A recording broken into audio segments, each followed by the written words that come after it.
Today, I'm running an experiment to understand how AI is reshaping dating apps. You will see how an AI-constructed Tinder profile performs, the reaction it gets, and what that reveals about the current state of online dating. And as the experiment unfolds, the bigger picture becomes clear. The system is shifting faster than anyone expected. What we discover raises bigger questions about what dating will look like in the next few years. And moreover, are you still safe on dating apps?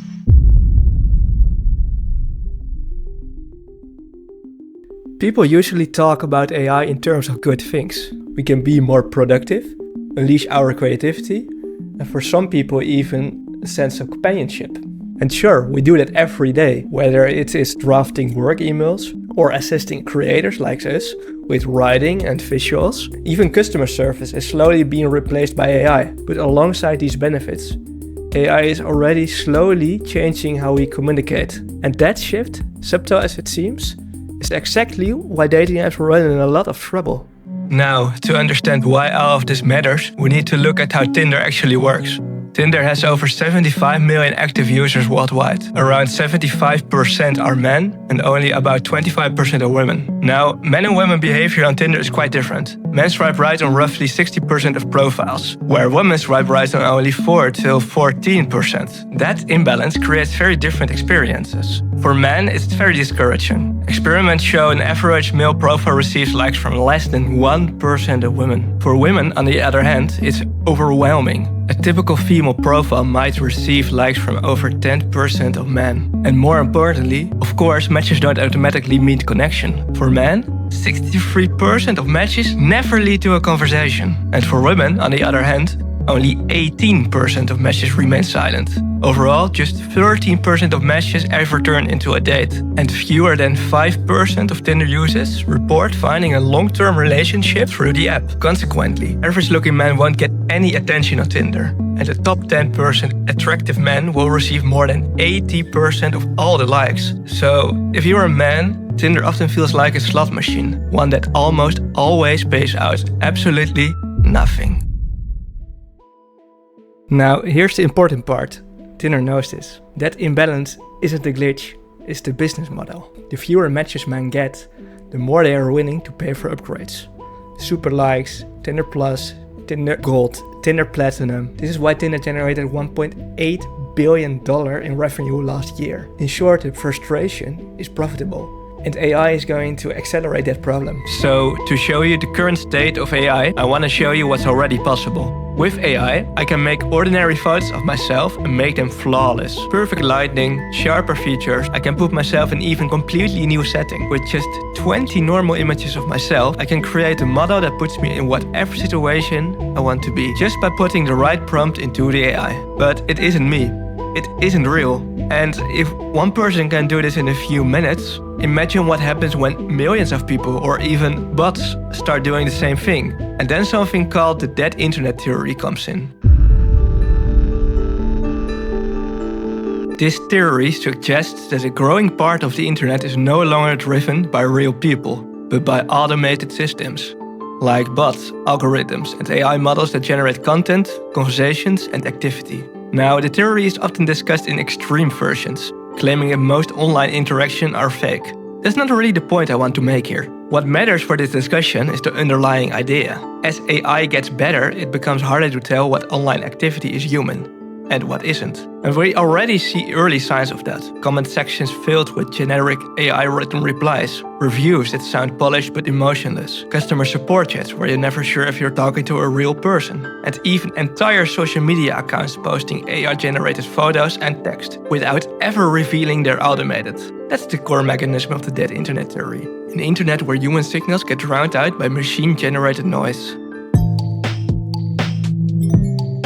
Now, with that in mind, let's take a look at what Tinder itself says about AI. With everything we just covered, you'd think Tinder would be strongly against AI on their platform. After all, fake profiles, automated conversations, and AI-generated photos threaten the very idea of real human connection. But the opposite is happening. Here's Tinder's own words about a new future they call AI-powered matching. They describe it as helping you find, quote, personalized connections based on your unique preferences and interests. It works like this. It uses your profile information, it uses your answers to in-app questions, And if you allow it, it can even scan your camera roll for insights. From there, it generates something called your daily drop, a curated set of matches the AI thinks you will like.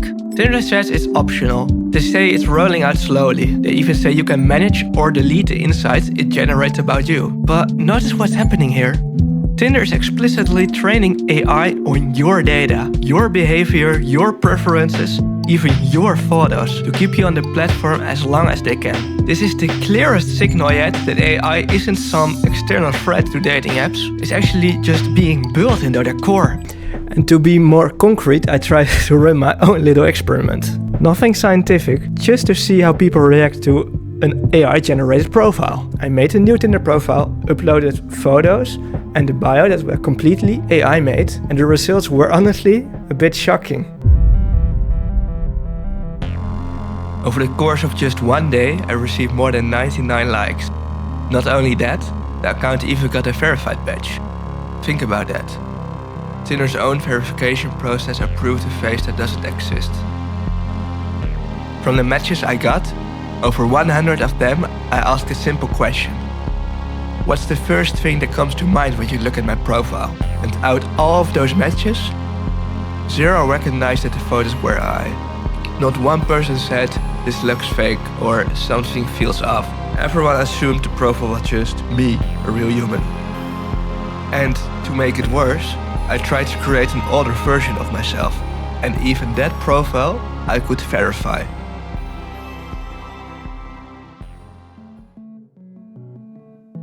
So, when we put this all together, the picture becomes clear. On the surface, AI makes an already unequal system fairly worse. Think about it. If everyone is using AI to polish their photos, make a better profile, write clever bios and generate the perfect opening line, then the whole playing field is about to change. Instead of showing who you really are, Tinder is going to be the place where the competition is who can create the best illusion with their AI tools. It means more pressure, less authenticity, and far more disappointment once those matches move from screen to real life. By 2026, the majority of profiles could look flawless, conversations could be machine generated, and the line between genuine and artificial will be invisible to see. But on a deeper level, it's about the incentives of these platforms.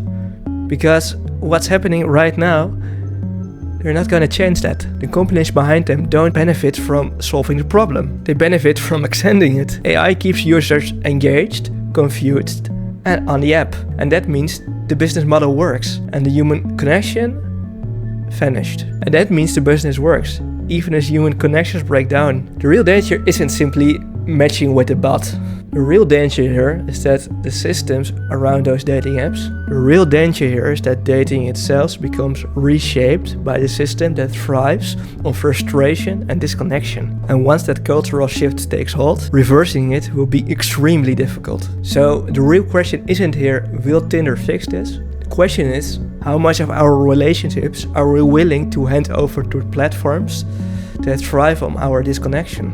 That's not science fiction, that's what's happening right now.